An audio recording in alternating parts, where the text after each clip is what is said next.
nabrak stigma tersebut bahwa perempuan harus berkarya, perempuan harus berkreasi, perempuan pun pantas untuk duduk sebagai anggota baik DPR RI, DPRD tingkat 1, DPRD tingkat 2. Perempuan-perempuan Indonesia jangan takut berpolitik, ikut meramaikan, tetapi tidak saja meramaikan ya supaya genep orang Bali bilang enggak, tetapi yuk maju terus. Dan saya mau mengajak dalam 14 besok kan hari Valentine. Yuk merayakan hari kasih sayang ini di TPS-TPS. di TPS. Dan jangan lupa nanti di TPS coblos nomor 10 Partai Hanura, coblos Bapak Ganjar Mahfud sebagai Presiden dan Wakil Presiden Republik Indonesia nanti. Saya sangat setuju dengan tagline itu bahwa perempuan pilih perempuan, karena kapan lagi kita dukung perempuan untuk maju. Jadi perempuan-perempuan Indonesia, perempuan-perempuan di Bali, Serikandi di Bali, yuk kita pilih. Serikandi Hanura yang ada calonnya di DPR RI, provinsi ada,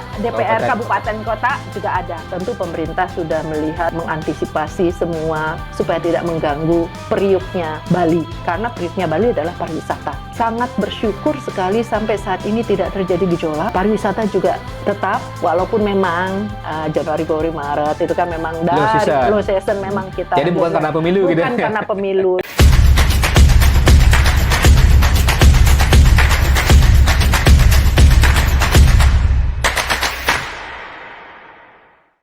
Pemilu 14 Februari 2024 tinggal menghitung hari. Ya, tidak hanya menjadi hari pencoblosan tapi juga hari Valentine atau hari kasih sayang. Ini luar biasa, dan tentu momen ini menjadi catatan khusus juga bagi teman-teman di Hanura Bali, khususnya di Serikandi DPD Partai Hanura Bali. Sudah hadir bersama kami Ketua Serikandi DPD Partai Hanura Provinsi Bali, Ibu Ninyoman Wilis Rumsini. Om Swastiastu, Ibu. Selamat sore. Selamat sore. Ya, terima kasih. Kalau bertemu Bu Wilis, rasanya saya vibrasi auranya positif, semangat terus. Ya. Harus semangat dong ya Pak ya. Harus semangat. Ya, perempuan hebat untuk melahirkan juga generasi-generasi hebat. Nah ini Bu, kita tinggal hitungan hari nih, mau pemilu 14 Februari. Mungkin dari perspektif perempuan atau politisi perempuan lah, dinamika yang sudah terjadi di masa kampanye sudah kita lalui. Ini tinggal berapa hari lagi juga kita akan menuju masa tenang. Nah, ada mungkin catatan Ibu selaku perempuan, tokoh perempuan di Hanura melihat fenomena di masyarakat atau juga respon masyarakat, bagaimana juga mereka antusiasmenya menyambut pemilu 2024. Apakah sama dengan 2019 dalam konteks Pilpres juga misalnya, apa sekarang lebih adem atau seperti apa gitu? Oke, senang sekali saya kembali ketemu sama Pak Wid di sini. Selamat sore. Ya, selamat sore. Selamat tahun baru. Ya, ini saya lupa juga, selamat tahun baru. Ya, kita walaupun sudah mau di akhir Januari ini. Iya, nggak apa-apa. Mengucapkan selamat itu membuat kita bersemangat. Oke. Ya, menjawab tadi Pak, saya selalu pegang kata-kata yang saya dapatkan dulu saat kami Munas Serikandi pertama, bahwa suara perempuan ikut menentukan nasib bangsa. Dan itu membuat saya yang ditunjuk, diberikan mandat untuk menjadi ketua DPD Serikandi Bali, memacu saya untuk melakukan sesuatu nih gitu. Nah, kembali ke yang tadi, bagaimana situasi sekarang ini? Saya rasa sih semakin memanas ya, semakin memanas dengan adanya beberapa statement, tapi itulah pemilu. Dinamika yang penting, di luaran boleh panas tapi hati tetap adem, kan seperti itu. Dan saya melihat bahwa memang banyak sekali caleg-caleg perempuan yang ikut berkontestan dalam pemilu sekarang ini. Saya rasa memang stigma di masyarakat tetap bahwa perempuan itu cukuplah di dapur, perempuan itu cukuplah mengurus keluarga. Itu biasanya stigma itu yang membuat perempuan-perempuan kadang-kadang malas berpolitik seperti itu ya. Tapi kembali sekarang itu sudah banyak generasi muda sekarang yang sudah menganggap bahwa stigma itu sudah tidak berlaku lagi, walaupun ada, tidak relevan, walaupun ada, tetapi boleh saya katakan memakai bahasa nabrak dalam tanda positif ya. nabrak stigma tersebut bahwa perempuan harus berkarya, perempuan harus berkreasi, perempuan pun pantas untuk duduk sebagai anggota baik DPR RI, DPRD tingkat 1, DPRD tingkat 2, seperti itu. Termasuk Jadi, kepala daerah. kepala daerah. Bahkan mungkin nanti kepala negara juga, karena kita sudah pernah punya perempuan sebagai kepala negara, Presiden RI kelima, Ibu Megawati, dan beliau adalah ketua umum, kita tahu, dan salah satu idola partai terbesar di Indonesia. Jadi saya rasa bahwa suara perempuan, yuk perempuan-perempuan Indonesia jangan takut berpolitik, ikut meramaikan, tetapi tidak saja meramaikan ya supaya genep orang Bali bilang, enggak, tetapi yuk maju terus. Dan saya berharap sudah anak-anak muda sekarang itu sudah banyak sekali yang memang perempuan anak-anak yang ikut berpartisipasi. Dan saya mau mengajak dalam 14 besok kan hari Valentine. Seperti yang Pak bilang tadi, yuk merayakan hari kasih sayang ini di TPS-TPS. Coblos di TPS. Harus datang semua, gunakan hak pilih, gunakan semua, dan jangan lupa nanti di TPS coblos nomor 10 Partai Hanura, coblos Bapak Ganjar Mahfud sebagai Presiden dan Wakil Presiden Republik Indonesia nanti. Itu pesan saya. Ya, ini luar biasa. Ini kalau Ibu jadi juru kampanye, cetar membahana ini. Nah, tadi ini Bu, momen spesial 14 Februari itu Hari Valentine. Nah, mungkin menjadi hari yang tidak biasa bagi kita, atau khususnya mungkin bagi anak muda ya, karena ketika Valentine mereka having fun, hangout. Nah, tapi nanti ketika Valentine mereka diharuskan mencoblos dari pagi sampai siang lah. Jadi kan masih ada waktu sebenarnya menikmati Valentine itu sore hari. Nah, itu bagaimana Bu mungkin edukasinya atau harapannya kepada anak-anak muda? Artinya kapan lagi Valentine atau pemilu di hari Valentine? Nah, mungkin kita nggak akan ketemu 5 tahun lagi, mungkin baru sekarang saja akan seperti itu. Gitu. Bagaimana? Iya, saya melihat pemerintah mengapa menentukan tanggal 14 Februari itu. Tentu pemerintah melihat bahwa di tanggal 14 Februari itu adalah hari kasih sayang. Ya, tentu harapan pemerintah supaya di hari itu benar-benar terjadi kasih sayang. Kasih sayang apa? Pada saat pencoblosan tidak terjadi huru-hara, tidak terjadi keributan. Boleh beda pilihan tetapi tetap adem. Yuk memilih sesuai dengan yang kita sudah ada ya, bahwa saya akan memilih nomor 10 Partai Hanura, saya akan memilih Ganjar Mahfud sebagai presiden, yuk coblos. Dan untuk anak-anak muda, dari jam 7 sampai jam 12 diberi kesempatan untuk memilih. Gunakan hak pilih untuk bervalentin. Jadi gini, yuk datang dengan pasangan ke tempat pencoblosan. Terus kalau umpamanya pasangan saya di daerah pemilihannya beda gimana? Nggak apa-apa. Antar dulu, kan ada waktu dari jam 7 sampai jam 12. Jangan karena berjauhan terus nggak datang supaya merayakan hari Valentine. Kalaupun berjauhan nggak apa-apa, pasangan pacar di sana coblos pasangan yang satunya sendiri, tapi setelah jam itu datang, kamu sudah nyoblos belum? Sudah nih, tunjukkan tanda. Jadi yuk gunakan hak pilih. Saya menghimbau supaya semua generasi muda yang sudah mempunyai hak pilih, gunakan hak pilih karena suara kalian menentukan bagaimana 5 tahun, minimal lah 5 tahun ke depan. Gitu. Nah, tadi kalau kita kembali soal perempuan Bu, sebelum ini saya bahas ke hal lain mungkin yang tidak kalah menariknya juga, menjadi dilema mungkin juga. Nah, selama ini kan kampanye tagar atau tagline perempuan dukung perempuan selalu digaungkan oleh politisi-politisi perempuan tentunya. Kan nggak mungkin laki-laki bilang perempuan dukung perempuan, tapi tagline itu, narasi itu, kampanye itu digaungkan oleh politisi-politisi perempuan di semua tingkatan, baik yang petahana maupun juga yang baru-baru. Tapi faktanya kan walaupun memang jumlah pemilih perempuan mayoritas setengah lah misalnya atau lebih gitu, tapi faktanya kan politisi perempuan kita yang terpilih di DPRD kabupaten kota, provinsi sampai DPR RI kan masih jauh dari angka kuota 30% dalam konteks keterwakilan mereka sebagai caleg, tapi yang terpilih kan jauh dari angka 30%. Nah, menurut Ibu Wilis, apa sebenarnya yang menjadi barrier seorang perempuan itu tidak bisa, ya kita nggak berharap setengah lah, minimal 30% lah misalnya terpilih sesuai dengan memang kuota caleg perempuan 30% sesuai amanat undang-undang gitu. Nah, seperti yang saya bilang tadi, stigma itu masyarakat tidak melihat secara intelektualitas. Walaupun seorang perempuan itu intelektualnya tinggi, yaitu kembali ke stigma itu, bahwa perempuan yuk di dapur ngurus keluarga, perempuan tidak bagus berpolitik, politik itu punyanya laki-laki, ya stigma-stigma di masyarakat seperti itulah yang mengakibatkan saya pikir 30% kuota perempuan untuk pemilu ini itu tidak terpenuhi. Nah itu yang mesti harus sekarang harus diberikan edukasi kembali bahwa kesetaraan itu harus digaungkan kembali karena memang stigma kalau Pak bilang perempuan pilih perempuan, iya kayak saya nih, saya lihat nih, oh saya udah menentukan nih pilihan untuk DPR RI, saya sudah tentukan pilihan untuk presiden wakil presiden, sudah lah itu sudah pasti saya pilih Pak Ganjar dan Pak Mahfud, udah pasti itu saya pilih. Untuk partai pasti Hanura, untuk DPR RI saya pilih perempuan, saya sudah dapatkan. Saya sangat setuju dengan tagline itu bahwa perempuan pilih perempuan karena kapan lagi kita dukung perempuan untuk maju.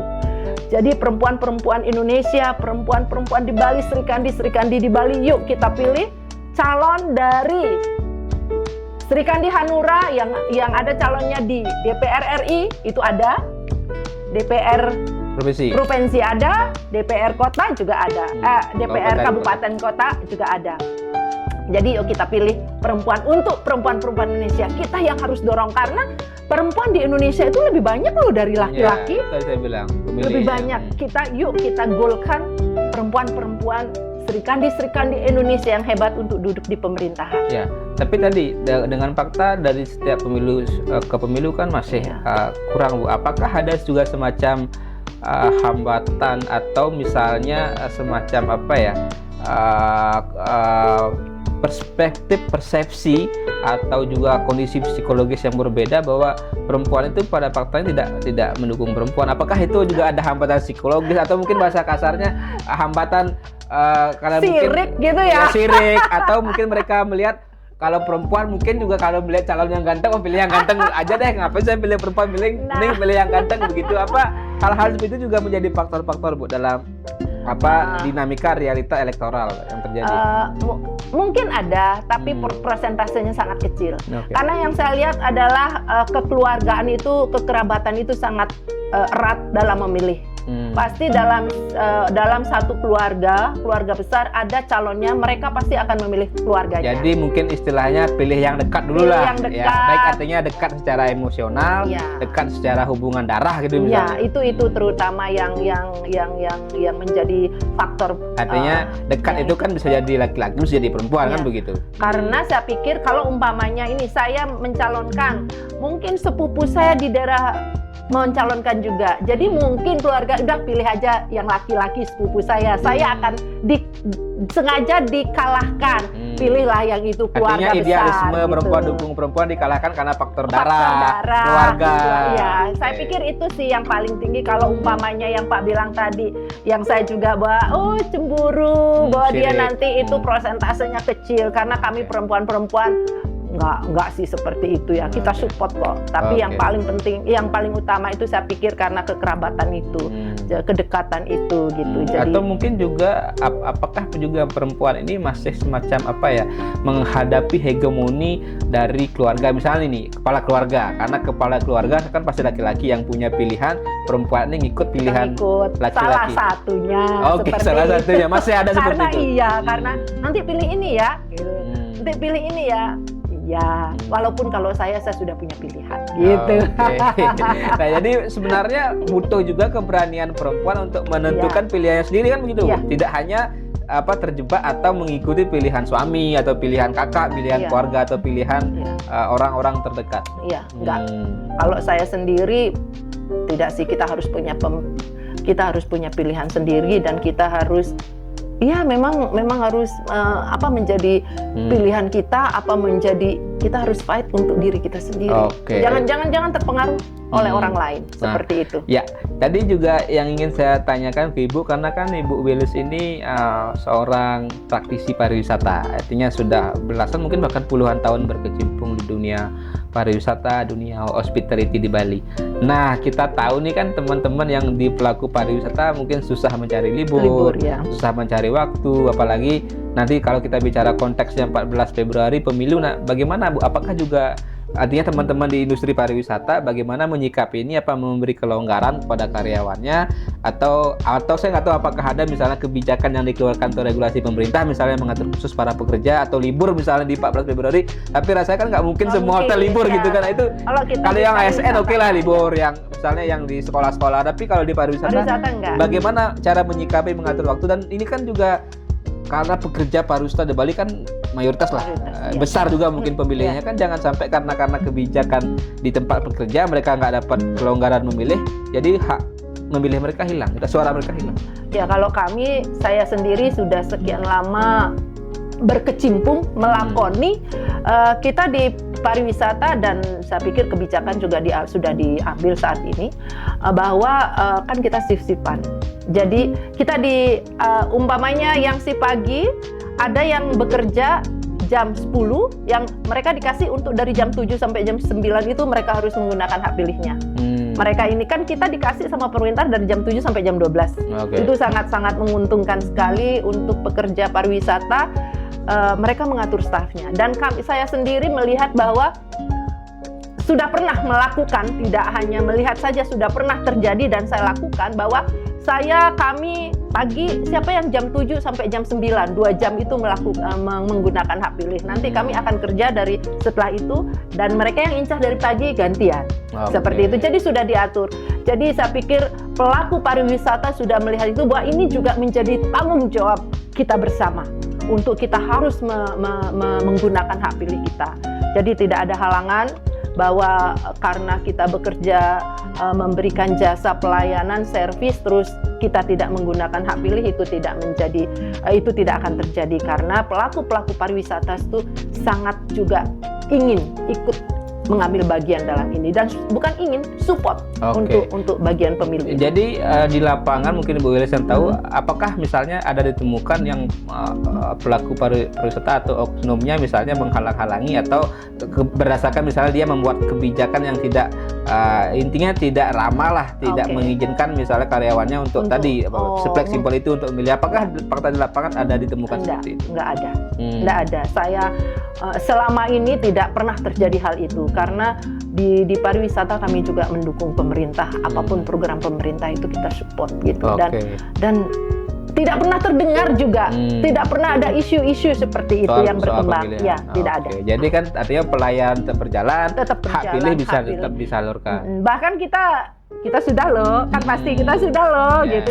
Kita bangga sudah menggunakan hak pilih kita. Itu dulu zaman-zaman saya masih. Nah ini juga yang patut kita syukuri, artinya kita kan tinggal menghitung hari, apalagi nanti masa kampanye kan akan selesai di tanggal 10 itu sudah masuk, 10 Februari itu sudah masuk masa tenang. Sejauh ini Astung Kare tidak ada gejolak. Kalau kita bicara di Bali khususnya, artinya ini kan menjadi angin segar juga untuk dunia pariwisata. Ketika pemilu aman, damai, tidak ada gejolak, itu wah luar biasa, kabar yang sangat membanggakan. Bagaimana Ibu Wilis melihat kondisi sejauh ini yang masih cukup kondusif lah? Artinya ini juga menjadi tanda kutip berkah atau menjadi hal yang positif bagi dunia pariwisata juga. Ya, saya ingat waktu kita podcast beberapa hari yang lalu, saya juga mengatakan bahwa tentu pemerintah sudah melihat, mengantisipasi semua supaya tidak mengganggu periuknya Bali, karena periuknya Bali adalah pariwisata. Kita di Bali, tentu kita bicara Bali, dan sangat bersyukur sekali sampai saat ini tidak terjadi gejolak, dan pariwisata juga tetap, walaupun memang Januari, Februari, Maret itu kan memang low season memang kita. Jadi bukan karena pemilu gitu. Bukan karena pemilu. Dan saya sempat bicara dengan seorang general manager juga, bahwa kita coba compare nih, kita bandingkan nih dengan tahun lalu, tahun sebelumnya, bahkan sebelum 2019 itu kan sebelum pandemi, kita lihat trimester pertamanya tidak terjadi penurunan yang signifikan. Di tahun pemilu ini. Iya, jadi bahkan saya lihat ini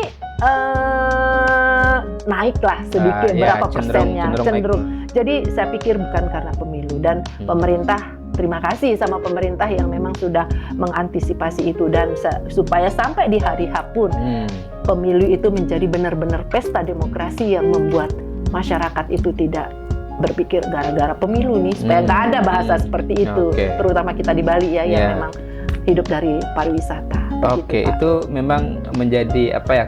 Tadi seperti saya bilang menjadi kebanggaan, dan tentu ini tugas kita bersama juga mengawal sampai hari H 14 Februari. Tapi tidak cukup sampai 14 Februari karena ada penghitungan, ada suara. rekapitulasi, ada potensi gugatan ke MK, itu tetap Ya. kita jaga, intinya sampai selesai di MK lah, kalaupun ada gugatan di MK, kan begitu. Iya. Oke.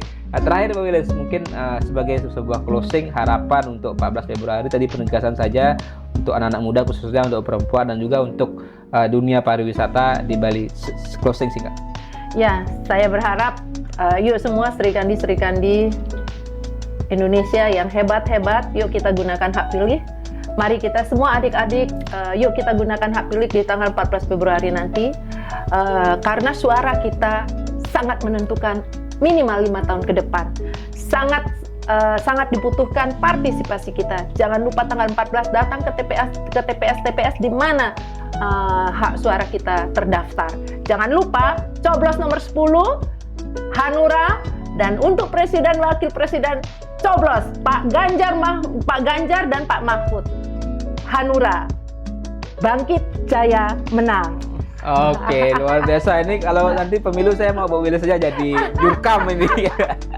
Ya, terima kasih Pak Wiles. Kita harapan yang sama tentu kita sampaikan, intinya pemilu damai, siapapun yang terpilih semoga itu menjadi pemimpin terbaik Pak Ganjar Mahfud dong. Ya, di level eksekutif, kepala negara, presiden, wakil presiden, di level DPR RI, DPD RI, DPRD provinsi, dan DPRD kabupaten kota. Beda pilihan itu biasa, setelah pemilu kita kembali dalam sebuah kebersamaan keluarga besar negara Republik ya, Indonesia. Bali dan NKRI. Terima kasih Bu Wiles. Kita sambung di kesempatan berikutnya. Semoga bisa menginspirasi. Salam hati nurani. Salam hati nurani.